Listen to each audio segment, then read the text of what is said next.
Je m'appelle Margot, j'ai 25 ans, je me suis lancée dans l'entrepreneuriat il y a 3 ans et cette année, mon entreprise va encaisser près de 3 millions d'euros.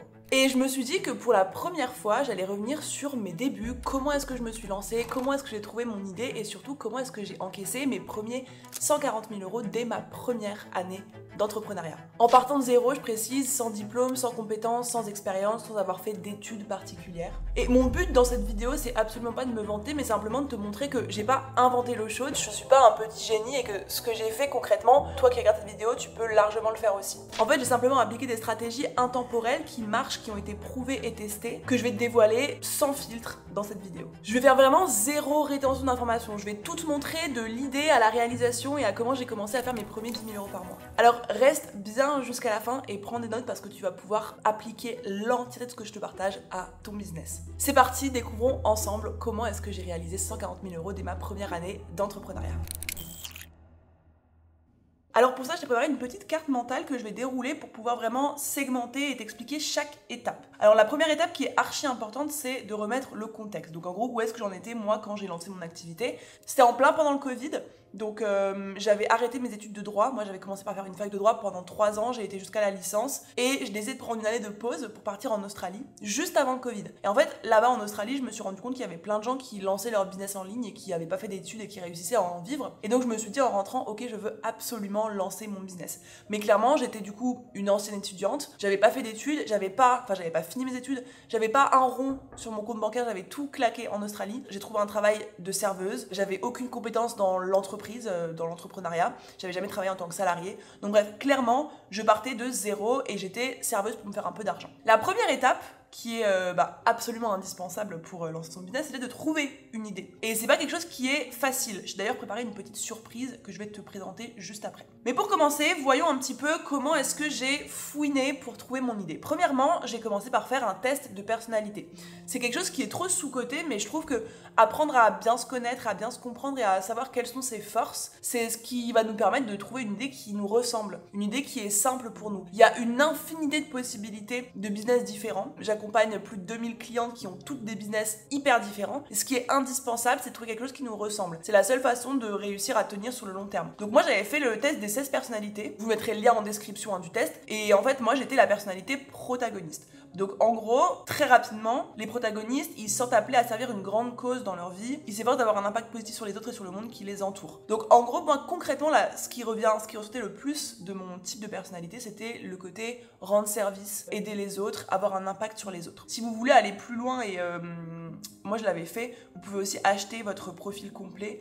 Bon, ça coûte 5 € et il y a vraiment tous les détails, même professionnels, de tout ce que vous pouvez accomplir. Donc moi, ça m'avait énormément aidé d'apprendre à me connaître dans un premier temps. Et en fait, ce que j'avais fait ensuite, c'est faire le point sur mes compétences. Donc concrètement, qu'est-ce que je sais faire, qu'est-ce que je ne sais pas faire, où est-ce que j'en suis. Voilà, j'ai fait une fac de droit, donc j'avais pas d'études et un background de dingue en termes d'études. J'avais une bonne appétence avec les réseaux sociaux, j'étais partie en Australie, j'avais fait l'influenceuse vite fait, j'aimais beaucoup prendre du contenu, filmer un petit peu mes journées, ma vie. Et j'ai toujours eu une hyper forte empathie, donc moi c'est le caractère, enfin le green flag que le plus de gens m'ont donné dans mes relations amicales, mes relations amoureuses, mes relations familiales, c'est le fait que j'ai une forte empathie, que j'ai la capacité à comprendre les émotions des gens et du coup à réagir de manière positive pour eux. Donc ça c'était un petit peu le point sur mes compétences. Et avec tout ça, je me suis dit ok, je vais faire des recherches sur le business et je vais me renseigner sur tous les types de business que je pourrais lancer, en sachant que voilà, j'ai envie d'avoir un business qui est au service des autres parce que ça me correspond, j'ai envie d'avoir un business où je peux utiliser ma forte empathie et mes compétences soft skills et aussi mon appétence sur les réseaux sociaux. Moi j'avais fait mes recherches sur YouTube, donc clairement j'avais tapé genre quel business lancer avec 0 € et en gros j'avais fouiner toutes les vidéos que je trouvais sur YouTube. J'avais tout regardé pour trouver des idées qui pourraient me donner de l'inspiration. Aujourd'hui, honnêtement, j'ai quelque chose qui est beaucoup mieux pour toi. Je pense que tu le sais, on a vu l'apparition de notre ami ChatGPT qui a révolutionné nos vies. Et ChatGPT, on a développé avec mon équipe un prompt que vous pouvez intégrer dans ChatGPT qui va être relié à vos tests de personnalité et qui va pouvoir vous donner une liste d'idées de business à lancer qui vous ressemblent à la perfection. C'est quelque chose qui est assez complet, je vais vous le montrer à l'écran, voilà, ça ressemble à ça. Et en fait, ici, il y a les liens des 2 tests en question. Ensuite, je te pose pas mal de petites questions pour creuser et pour venir approfondir. C'est un peu comme une grosse introspection. Et ensuite, ici, tu as le prompt à copier-coller avec une explication de comment l'utiliser. Et en fait, ce prompt-là, l'idée, c'est de venir réfléchir à qui tu es, quelles sont tes forces, quels sont tes talents, et quelles seraient toutes les idées de business, en ligne ou pas en ligne, que tu pourrais lancer parfaitement adaptées à toi. Si tu veux te procurer ce prompt et t'assurer d'avoir une idée qui te correspond à 2000%, tu peux le récupérer juste sur le lien qu'il y a en dessous de la vidéo dans la description. C'est gratuit, c'est offert, et je t'assure que ça peut te donner énormément d'idées. Et même si tu as déjà un business, ça peut venir valider que ton idée, elle est faite pour toi et qu'elle te correspond. Mets pause à la vidéo pour télécharger le prompt, comme ça tu es sûr de ne pas oublier et tu pourras le faire tranquillement à ton aise après la vidéo. Tu pourras le garder évidemment à vie. Bon, du coup, revenons à nos moutons. Je fais mes petites recherches et je me rends compte qu'il y a un métier qui a l'air sympa et qui regroupe à peu près les compétences que j'ai et ce que j'aime, c'est le community management. Donc à cette époque-là, c'était vraiment le métier en vogue à lancer. Et pourquoi est-ce que ça me correspondait ? Ben simplement, j'étais accro à mon téléphone et aux réseaux sociaux, même si c'est beaucoup plus compliqué que simplement poster du contenu, mais je savais que j'avais une bonne âme de communication, et surtout, mon empathie m'a toujours permis de savoir quoi dire aux gens pour leur faire ressentir telle ou telle chose. Ça, c'est un truc que tout le monde n'a pas, mais que moi j'ai la chance d'avoir, et je l'ai compris du coup grâce au prompt et grâce au test que je vous ai donné dans la description. Et je pouvais mettre ça à disposition des entreprises pour comprendre avec elles ce qu'il fallait dire pour que leurs clients aient envie d'acheter. Et donc je me suis dit, ok, bah let's go, on va tester ça. Donc je fais des heures supplémentaires pour me payer une formation en tant que CM. Je consomme absolument tout le contenu qui est disponible gratuitement. Je ponce YouTube, je ponce les podcasts, je lis des livres, je me mets à fond et je propose à une entreprise de gérer leurs réseaux sociaux gratuitement pendant 3 mois, comme une sorte de stage. Et c'est comme ça que du coup j'ai passé la première étape qui était de trouver une idée qui allait me mettre en mouvement. Sachant que je me suis pas posé 1001 questions sur est-ce que c'est l'idée de ma vie, est-ce que c'est le truc ultime que je vais le plus aimer pour le reste de ma vie. Il fallait juste que je trouve quelque chose qui me correspondait et qui pouvait me mettre en mouvement. Regardez, aujourd'hui je ne suis plus CM, vous allez comprendre pourquoi, mais le fait d'avoir commencé par ça m'a mis en mouvement et ensuite j'ai changé. À partir du moment où vous êtes dans le mouvement, c'est bon. Donc, deuxième étape, ça a été de venir valider mon idée sur le marché. Il y a une règle, et je vais y revenir, tu verras dans la vidéo, c'est que si tu as une idée de business, peu importe ce que c'est, peu importe quel type de business, peu importe quel type de service, la première chose à faire, c'est de tester ton offre. Si personne n'aime ton offre, si personne n'a besoin de ton offre, si personne ne sent hypé par ton offre, ça ne sert à rien. T'as beau trouver ton idée de ouf, si le marché ne répond pas et n'est pas d'accord, ça sert à rien. Pareil, si tu testes ton offre et que tu te rends compte que tu n'aimes pas ça, et ben ça va être compliqué de continuer. Donc la première étape avant toute chose, avant de faire des plans sur la comète, c'est de tester son offre et de valider son idée sur le marché. Donc c'est exactement ce que j'ai fait. J'ai créé un compte Instagram et j'ai commencé à créer du contenu tous les jours en m'inspirant de ce que faisaient mes concurrents, bon sans copier bien évidemment mais en faisant à ma sauce, en partageant ce que je savais sur le marketing digital, en faisant des stories tous les jours. Je vais quand même prendre mon téléphone et vous montrer les premières stories que je faisais parce que c'est quand même assez drôle. Aujourd'hui, il y a beaucoup de mes clientes qui me demandent « Non mais Margot, comment tu fais pour être aussi à l'aise? Comment est-ce que tu fais pour avoir... Enfin, on a l'impression que tu as toujours fait ça. » En fait, ça fait tellement longtemps que j'ai commencé à faire des stories. Et je vais vraiment vous montrer l'archive de mes premiers posts, par exemple. Je les ai archivés tellement... ils sont ridicules, hein, disons-le. Mais bon, c'est pas grave.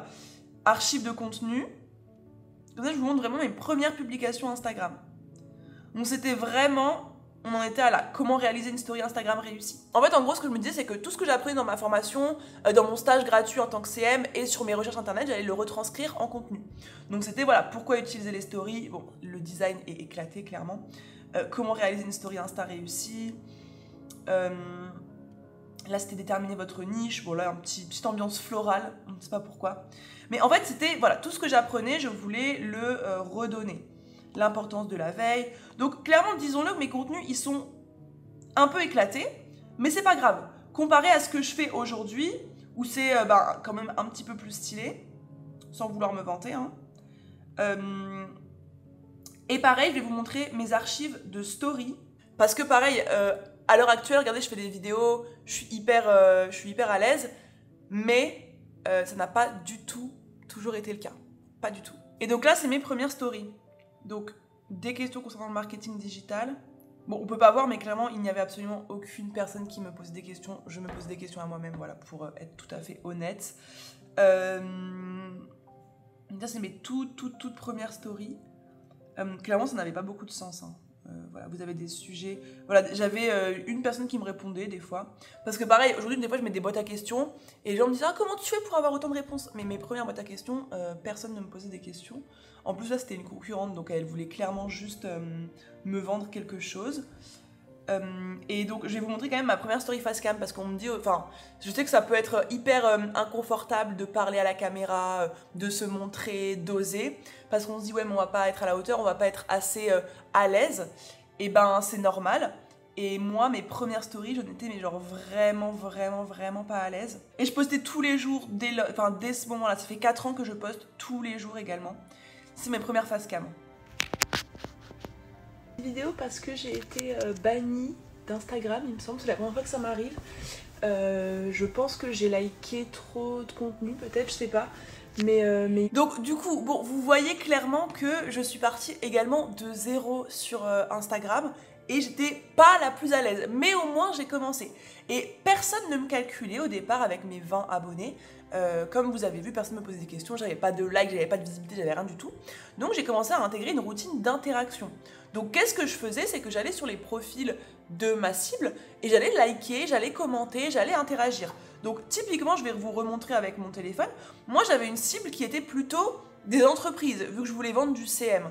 Et donc en fait, j'allais sur Instagram et je tapais par exemple, je sais pas, admettons je veux travailler avec une marque de bijoux par exemple. Et ben j'allais taper bijoux dans les hashtags et j'allais avoir, vous voyez ici, des marques de bijoux. Donc si j'en veux plus, je vais dans compte et là il y a plein de marques de bijoux. Voilà.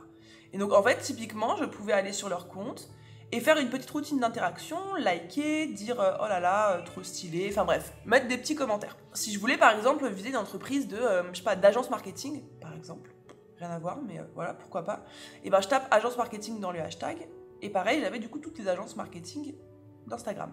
Pour celles qui, par exemple, admettons que je sois plutôt genre coach sportive et que j'ai... Parce que vous allez me dire, oui mais c'est facile quand tu vises des entreprises dans les hashtags, mais imagine moi je veux être genre coach sportif, comment est-ce que je fais? Et ben c'est très simple, tu vas trouver en gros des concurrents à toi qui sont dans la même niche que toi et qui ont une communauté qui est assez engagée. Typiquement, je suis dans le sport, bah, je peux aller voir Sissimua. Bon, ça c'est un gros compte, mais vous pouvez trouver des communautés plus petites. Et en fait, dans ces abonnés et dans les gens qui commentent ces réels, et ben vous pouvez être sûr qu'il y a plein de gens qui sont intéressés par le sport. Et donc vous pouvez faire pareil. Vous pouvez aller dans les commentaires et vous pouvez aller interagir avec les profils en question. Voilà, vous mettez des petits commentaires.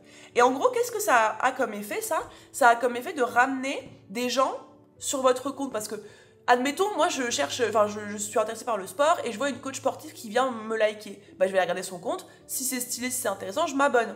Et donc cette routine d'engagement-là, elle me permettait clairement de gagner, allez, je sais pas, au début 5 à 10 abonnés par jour, et puis au final 20-30, parce que sur Instagram, plus tu postes, plus tu as des abonnés, plus ton compte se développe, plus tu es mis en avant, plus ça va vite. Et donc au départ, c'est vraiment ce qui m'a permis d'aller hyper vite sur l'interaction, et sur le nombre d'abonnés. Du coup, je fais mes petits trucs sur Instagram et je me dis, ok, je vais chercher à tester mon offre. Donc, je savais déjà que j'avais des compétences parce que j'avais travaillé pendant 3 mois gratuitement pour une entreprise, dans un stage, je vous ai dit. Mais je me suis dit, ok, je vais tester d'aller proposer cette offre-là, voir un petit peu ce que je vaux sur le marché. Donc, je propose à 3 petites marques, une marque de bijoux, une marque de cosmétiques et une marque de bougies, un service de community management complet pour 75 € par mois. Donc, on est d'accord, c'est très peu. Mais ça m'a permis de me rendre compte que je pouvais vendre quelque chose, même si c'était pas très cher, à des gens sur Instagram. Et en fait, ça m'a débloqué quelque chose. Le simple fait de me dire, ok, il y a des gens qui peuvent me payer, même si c'est que 75 €, ça m'a permis de me dire que c'était possible de faire de l'argent sur Internet. En échange d'un tarif aussi bas, je leur demandais des feedbacks complets pour améliorer mon service. Donc je leur disais, voilà, qu'est-ce que tu aimerais que je fasse? Est-ce que ça marche? Est-ce que ça marche pas? Comment est-ce qu'on peut faire différemment? Qu'est-ce que tu aimerais de moi? Comment est-ce que je peux faire mieux, en gros? Et donc, j'ai fait ça pendant 1 mois. Le problème étant que je me faisais 225 € par mois. Ça me prenait tout mon temps. Et surtout, là où ça a fait basculer le reste, c'est que je me suis rendu compte que je détestais ça, clairement. En fait, j'avais pas de plaisir à faire ça parce que ça me prenait énormément de temps. Et en fait, j'ai eu un peu la désillusion de me dire, mais en fait, j'ai pas envie de faire ça toutes mes journées. En fait, je commençais petit à petit à n'avoir plus envie de le faire. Genre, je me réveillais le matin, j'avais trop la flemme de me mettre à travailler alors que j'étais hyper excitée au début. Et j'ai pas cherché à m'entêter. En fait, je me suis dit, tant pis, je repars de zéro. En soi, j'avais commencé il y a 1 mois et demi, mais je tire des leçons que je vais te partager qui sont indispensables et qui m'ont énormément aidé à avancer. C'est que, premièrement, je suis capable de générer de l'argent sur Internet. Comme je te l'ai dit, ça a débloqué un truc de ok, c'est possible. Également, j'ai développé des bonnes compétences sur les réseaux sociaux. J'ai gagné confiance en moi. Je me suis lancée sur Instagram et en fait, la plupart des gens, ils auraient vécu ça comme un échec. La plupart des gens se seraient dit ok, bon bah j'ai testé, j'aime pas, ça me saoule, tant pis, j'arrête, c'est pas fait pour moi. Mais moi, j'ai choisi de me dire que c'était une opportunité de repartir d'un meilleur pied. Et c'est comme ça que je vois l'échec en règle générale, c'est que plutôt que de me dire bah je suis nulle, je suis incapable, ça marche pas, c'est nul, je me dis ok, comment est-ce que je peux transformer cet échec en une opportunité d'évoluer, de faire mieux et d'avancer dans un autre chemin. Et c'est exactement ce que j'ai fait. On arrive à la 3e étape, et pour moi ça a été de faire un bilan de tout ce qui s'était passé, parce que ça faisait quand même quasiment 3 mois que j'avais lancé mon compte Instagram, donc je commençais à avoir des choses sur lesquelles me pencher pour analyser et pour faire un bilan. Donc en termes de chiffre d'affaires, 225 €. C'est pas mal, mais en 3 mois, clairement, ça m'a pas permis d'en vivre. Donc, j'avais une communauté de 200 abonnés qui était qualifiée, donc ça, c'était plutôt cool. Et le principal problème, c'était que je ne savais plus quel business lancer. Donc, je reprends mes tests de personnalité, je fais le point, je me demande, ok, qu'est-ce que j'ai aimé, qu'est-ce que j'ai pas aimé, comment ça s'est passé, comment est-ce que... Enfin, voilà. Je regarde un petit peu pourquoi du comment est-ce que je n'ai pas aimé, et surtout, qu'est-ce que je pourrais faire de différent. Et là, il y a une idée qui me vient, c'est que je me dis, en fait, je pourrais mettre toutes mes compétences que j'ai vues, toutes mes compétences que j'ai sur les réseaux sociaux et l'empathie dont je vous parlais, l'envie d'aider, etc., à profit toujours des entreprises, mais plus sous forme de prestation de service, plutôt sous forme d'accompagnement. Donc toutes les idées que j'avais, tout ce que j'avais envie de faire, je pouvais le dire et le conseiller aux entreprises plutôt que de le faire pour eux, parce que moi c'était vraiment la partie prestation de service qui me plaisait pas. Donc clairement vous avez compris la leçon, je ne perds pas de temps, plutôt que de me demander 15 000 ans, est-ce que c'est une bonne idée, est-ce que c'est la bonne façon de faire, est-ce que je dois le faire, je dois pas le faire, je prends 3 entreprises et je leur propose de les accompagner gratuitement pendant 3 séances pour retravailler leur compte Instagram et leur stratégie marketing. Et là, clairement, bingo, c'est un carton plein. Les clientes adorent. Je m'éclate de mon côté, les retours sont incroyables, ça me motive, ça me drive de pousser des entreprises, des femmes notamment de chefs d'entreprise à croire en elles, à croire en leur capacité à communiquer et à avoir une stratégie qui leur ressemble. Et le conseil que je pourrais en tirer et que je vous ai déjà partagé, c'est que c'est hyper important de tester son offre directement pour savoir si tu vas ou pas dans la bonne direction. Le fait d'avoir cherché à tester m'a permis de me rendre compte que le CM, ça ne me correspondait pas, mais que par contre, le fait d'accompagner et d'aider et de transmettre, c'est un truc que je kiffais faire. Donc, du coup, 4e étape, je me dis, ok, j'ai un truc qui me semble vraiment cool, qui a l'air de me plaire énormément. Je vais me lancer là-dedans et je vais créer une réelle offre. Parce que jusque-là, j'avais proposé 3 séances gratuites à 3 personnes. Ça m'avait fait 9 séances, mais c'était pas un vrai accompagnement du début à la fin. Donc je me dis, ok, je vais créer mon offre irrésistible. La première étape pour ça a été de comprendre mieux ma cliente idéale. Si t'es un petit peu tu connais un peu l'univers du business, tu sais que c'est hyper important de définir et d'identifier sa cliente idéale. Et donc moi, comment est-ce que je m'y suis prise? J'ai envoyé des messages à toutes mes abonnés. Donc toutes les personnes que j'avais fait venir grâce à la routine d'interaction, je leur ai envoyé un petit message et je leur ai demandé de répondre à quelques questions. Si elles avaient le temps, en échange, je leur offrais un template de story. Voilà, c'était un petit cadeau en échange de leur temps. Et je leur demandais soit tu préfères répondre sur un questionnaire, soit ça te va qu'on se fasse des audios, ou alors on s'appelle si t'es ok, on prend 5-10 minutes et je te pose des questions. Et en fait, je me suis énormément intéressée. Je leur ai demandé de me parler de leurs douleurs, de leurs freins, de leurs doutes, de leurs problématiques, mais aussi de leurs objectifs, de leurs rêves, de leurs espoirs. En fait, j'ai tout noté sur un fichier. Et j'ai donné ce fichier-là à mes clientes, donc je vais vous le montrer. En gros, bon, avant je le faisais sur Excel, mais là on l'a fait sur Notion pour mes clientes. C'était en gros, le client idéal ici, je demandais c'était quoi leurs offres ou leurs produits, leurs objectifs, leur vision, leurs valeurs, leur situation rêvée, ce dont il a besoin pour atteindre cet objectif, les problèmes, les frustrations, les idées reçues, les objections, les peurs, les inquiétudes, les erreurs et les habitudes. Donc vous pouvez réutiliser ça dans vos questionnaires pour aller discuter avec vos clients idéaux.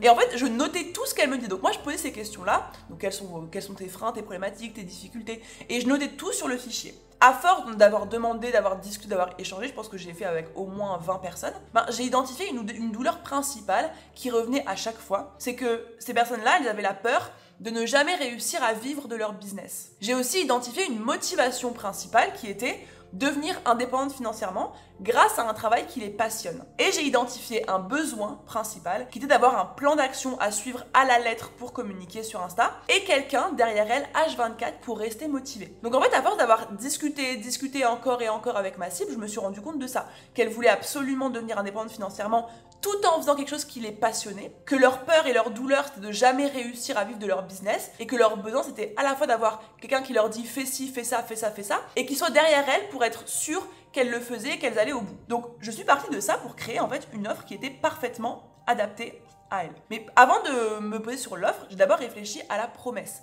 La promesse c'est quoi? C'est concrètement, quelle est la valeur ajoutée de ce que tu proposes? Qu'est-ce que tu offres? Qu'est-ce que tu promets? Qu'est-ce que tu apportes sur la table? En gros, c'était comment est-ce que je vais pouvoir définir la transformation que j'apporte à travers mon offre. Et du coup, j'ai utilisé une structure qui est assez basique. En vrai, si tu cherches sur internet structure de promesse, structure de transformation, tu trouves plein d'exemples de trames de phrases. J'accompagne par exemple X à obtenir Y dans le but de Z. Moi, je me suis inspirée de ça et ça a donné j'accompagne les entrepreneuses à mieux communiquer sur Instagram dans le but de développer leur activité. J'avais en tête ma cliente idéale, j'avais en tête ma promesse. Je me suis donc posée sur le parcours client de mon offre. En gros, qu'est-ce que j'allais offrir concrètement? Qu'est-ce que j'allais proposer? Donc dans un premier temps, j'ai listé tous les besoins de la cible que j'ai noté sur mon fichier Excel. Ensuite, j'ai créé une trame d'accompagnement. C'est un exemple que je donne avec mon offre qui était du service, enfin pas du service, mais plutôt du coaching, de l'accompagnement.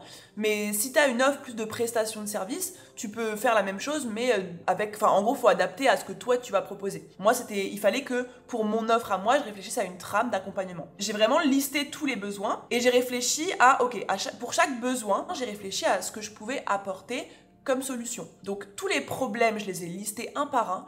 Elles avaient plein de soucis, elles manquent de confiance en elles, pas de stratégie, pas de plan d'action, elles savaient pas faire du beau contenu, des bonnes stories, elles savaient pas comment avoir plus de visibilité, comment avoir des abonnés plus engagés, comment communiquer et vendre ses offres ou ses services. Et donc j'ai listé tous les problèmes et j'y ai apporté des solutions. Et je me suis dit, ok, j'ai plein de choses que j'ai envie de leur partager, comment est-ce que je peux créer une suite logique de A à Z pour qu'elles aient ce plan d'action complet dont elles ont besoin. Et une fois que j'avais fait ça, j'ai ensuite réfléchi à tout ce que je pouvais créer à partir du moment où ma cliente achète jusqu'à la fin de la prestation pour avoir une expérience client hyper irréprochable, quoi. Non seulement d'apporter la valeur que je veux apporter, mais aussi des petits cadeaux, des petits bonus, des petites surprises, un appel supplémentaire gratuit, un petit livre que je leur envoyais. Enfin, il y avait plein de petits trucs que je faisais en plus pour qu'elles soient contentes et qu'elles se sentent bien. Et dernière étape, il a fallu que je définisse un prix. Pour définir mon prix, j'ai pas tellement réfléchi par rapport au temps passé, mais plutôt par rapport à la transformation que j'apportais, plus l'expérience que j'avais avec les marques. Et je me suis dit, ok, un prix qui me semble juste, c'est 700 € pour 2 mois. 700 € où je suis là pour elles et où je leur dis concrètement ce qu'elles doivent faire, ce qu'elles doivent mettre en place pour trouver plus de clients sur les réseaux sociaux. On arrive ensuite à la 5e étape où là je me dis ok Margot, c'est bon, t'es rodée, t'as des compétences, tu sais ce que tu veux vendre, tu sais ce que tu veux apporter. Maintenant concrètement, comment est-ce que tu vas faire tes premiers 3000 € par mois? Et là, il y a 2 stratégies que je ponce à fond, clairement. La stratégie de contenu et les messages de prospection. Je n'ai fait que ça. Premièrement, j'ai fait du contenu tous les jours sur Instagram, en post et en story. Je vous avais dit,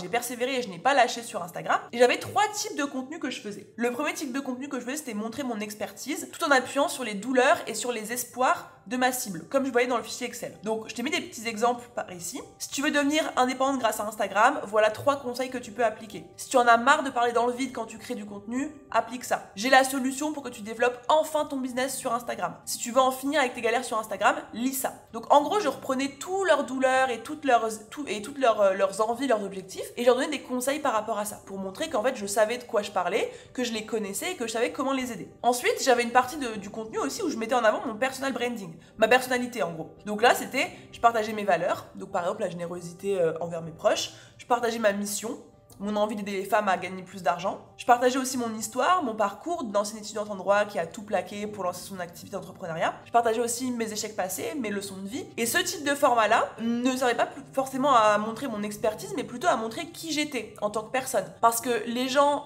achètent ton expertise, ce que tu vends, mais ils t'achètent aussi toi en tant que personne. Et c'est important de leur montrer qui tu es. Et enfin, dernière chose et non pas des moindres, c'est que je parlais de mon offre 3 fois par semaine. Mais je parlais de mon offre de façon émotionnelle. C'est-à-dire que j'allais pas forcément détailler tout le contenu, toutes les leçons, tout ce que j'allais leur apprendre, mais j'essayais plutôt d'appuyer sur la transformation que j'apportais, sur les bénéfices. Donc là, typiquement, c'est voilà, je sais que t'en es là aujourd'hui, mon offre, elle va te permettre d'aller là. Si tu veux en finir avec X et atteindre Y, tu dois rejoindre mon offre. Si ce dont tu rêves c'est X, alors mon offre est ce qu'il te faut. Donc en fait, j'allais pas venir détailler tout en long, en large, en travers mon offre, mais je leur montrais clairement que si elles voulaient atteindre ce qu'elles voulaient atteindre, alors mon offre était ce qu'il leur fallait. Mais je me suis pas arrêtée au contenu. Je me suis aussi mis dans une stratégie de prospection vraiment intense. Je contactais 30 nouvelles personnes par jour. Comment est-ce que je l'ai trouvé? Comme je te montrais plutôt dans la vidéo, soit dans mes abonnés, premièrement, j'avais quand même pas mal d'abonnés qualifiés, soit chez des personnes, chez mes concurrents, j'ai regardé un petit peu les commentaires, soit dans les hashtags. J'alternais deux méthodes de prospection. Premièrement, la méthode plutôt copine-copine. Donc j'allais pas forcément aller hyper cash rentre dedans, mais en gros, j'envoyais un petit message pour connecter, je m'intéressais sincèrement à elle, je posais beaucoup de questions, je créais une vraie relation de confiance avec elle. Ça prenait du temps, mais vraiment je prenais le temps d'échanger, de discuter, de m'intéresser. Et je leur demandais où elles en étaient niveau business et niveau Instagram. Si je sentais que je pouvais les aider, si elles me disaient par exemple, bah ouais, je galère, j'aimerais que ça aille plus vite, j'aimerais que ça se passe mieux, etc. Et ben, je leur proposais de les appeler pour leur parler de mon offre. Et ensuite, il y avait l'autre méthode qui était un petit peu plus cash, où je proposais directement mon aide à la personne. Alors, j'ai jamais fait de message de prospection copier-coller, de masse, où genre j'envoyais le même copier-coller à tout le monde. J'essayais toujours de personnaliser, mais en gros, j'y allais un petit peu plus cash. Voilà, je sais que tu fais ça, t'en es là, moi je peux t'aider à faire ci, ça, ça et ça, est-ce que tu veux qu'on en discute au téléphone? Du coup, mon objectif était d'obtenir des appels et de proposer mon offre au téléphone. J'ai fait 27 appels avant d'obtenir mon premier oui. Donc, en alternant du contenu tous les jours, des stories tous les jours, 30 messages par jour à des nouvelles personnes, de manière plus douce, de manière plus cash, tous les jours en répondant aux personnes qui me répondaient, etc. J'ai réussi à obtenir 27 appels et j'ai mis 27 appels à obtenir mon premier oui. Je sais pas si vous vous rendez compte, je passais 1 heure au téléphone 27 fois avant qu'une première personne me dise oui. Mais au moment où ça a été le cas, il y a tout qui s'est enchaîné. En février, je trouvais 10 clientes qui me payaient 700 €. Vu que c'était sur 2 mois, elle me payait 700 € en 2 fois. Donc, je générais 3400 € sur février et sur mars. Et j'ai réitéré encore et encore et encore ces deux méthodes. La création de contenu tous les jours, la prospection tous les jours. Je créais du contenu, je créais du story, je prospectais, je créais des relations, je faisais des appels, ça closait pas. Je recommençais. Et j'ai réussi à maintenir mon CA à 3000 €, puis 4000 €. Et on arrive enfin à la dernière étape, et là je vais vous expliquer comment est-ce que j'ai scalé à plus de 10 000 € par mois, dès ma première année. Donc premièrement, je me suis dit qu'il fallait que je revoie ma promesse et mon business model. Pourquoi? Parce que, en fait, la première chose, c'est que je me rends compte que je passe autant de temps à aider mes clientes sur leur business, donc sur la stratégie, sur leurs offres, sur leurs prix, comment vendre, comment prospecter, comment faire passer à l'action, etc., que sur la communication uniquement. Donc en fait, j'ai décidé de pivoter un petit peu ma promesse et de ne plus seulement accompagner des entrepreneuses à communiquer et à créer du contenu, mais bien à développer leur business plus largement, au lieu de simplement me focus en gros sur Instagram. Deuxième chose, c'est que je me rends compte que je suis limitée par le temps. Je fais à peu près 1h30 de visio par semaine avec mes clientes, j'en ai 10 par semaine. Clairement, je ne peux pas faire plus parce que c'est hyper énergivore de donner, d'être à fond pendant 10 fois 1h30 et je ne peux absolument, c'est clairement ma limite. Je peux pas faire plus. Également, j'ai une mission qui est de plus en plus claire dans ma tête, c'est que je veux aider le maximum de femmes à devenir libres et indépendantes. Donc, j'ai envie de pouvoir prendre plus que 10 clientes par mois. Donc, qu'est-ce que j'ai comme solution? C'est que je crée le programme qui regroupe aujourd'hui 2000 femmes, Boost ton Biz. C'est un programme qui mêle de la formation en ligne et de l'accompagnement de groupe. Donc en gros, je me dis, plutôt que d'accompagner one-one toutes les femmes que j'ai envie d'aider, autant créer une genre d'offre que je peux développer à l'infini, dans laquelle il peut y avoir des centaines, voire des milliers de femmes un jour. Bon, à l'époque, j'imaginais pas que ça allait prendre l'ampleur que ça a pris, où vraiment mon temps n'est pas limité au nombre de clientes que je peux avoir. Et donc, je crée Boost ton Biz. Et avec ce programme, je peux prendre des centaines, des milliers de femmes en même temps sans que moi je travaille plus. Je teste le programme sur le marché avec un prix de lancement à 1300 €. Il y a 10 femmes qui l'achètent directement. Je fais 13 000 € de chiffre d'affaires au mois de mai. Et c'est un programme que j'ai toujours aujourd'hui, qui est la base de mon business, qui accompagne 2000 femmes et que je continue de développer au quotidien. Il a été créé du coup il y a à peu près 2 ans et demi et ça a été lancé au mois de mai à un prix de lancement de 1300 € et ça m'a fait mon premier mois à 13 000 €. En termes de stratégie, je me contente plus de faire des messages de prospection et des stories. En fait, je me dis, pareil, si je veux avoir beaucoup plus de clientes au sein de Boost ton Biz, il faut que je fasse des actions qui soient beaucoup plus grandes. Et donc, je me mets à faire des webinaires tous les mois. Donc, j'ai retrouvé un script, donc je peux vous montrer. En fait, je faisais des webinaires comme ça toutes les semaines, pardon. Et je faisais des petites slides et en fait, je racontais un petit peu mon histoire, je donnais de la valeur. Et à la fin, je parlais de mon offre, je proposais de prendre un appel et en fait, je parlais de Boost ton Biz à la fin du webinaire. Donc, j'ai fait ça toutes les semaines. Et à chaque fois, je trouvais une thématique. Donc, soit c'était comment vendre en story, comment communiquer. J'apporte beaucoup de valeur sur des sujets différents. Par exemple, comment vendre, comment mieux s'organiser, comment créer des stories qui convertissent, comment faire du contenu. Chaque semaine ou toutes les 2 semaines, ça dépendait, je réfléchissais à un sujet, j'apportais de la valeur. À la fin, je parlais de mon offre, je proposais Boost ton Biz et il y a des femmes qui achetaient. Donc, en moyenne, il y avait 200 personnes par webinaire pour 15 ventes de Boost ton Biz. Donc ça, c'était sur le mois. En gros, sur le mois, admettons que je faisais 2 ou 3 webinaires. Au total, il y avait 200 personnes qui venaient sur les différents webinaires et il y avait à peu près 15 ventes de BTB au total sur la fin du webinaire. Et donc, je faisais des appels.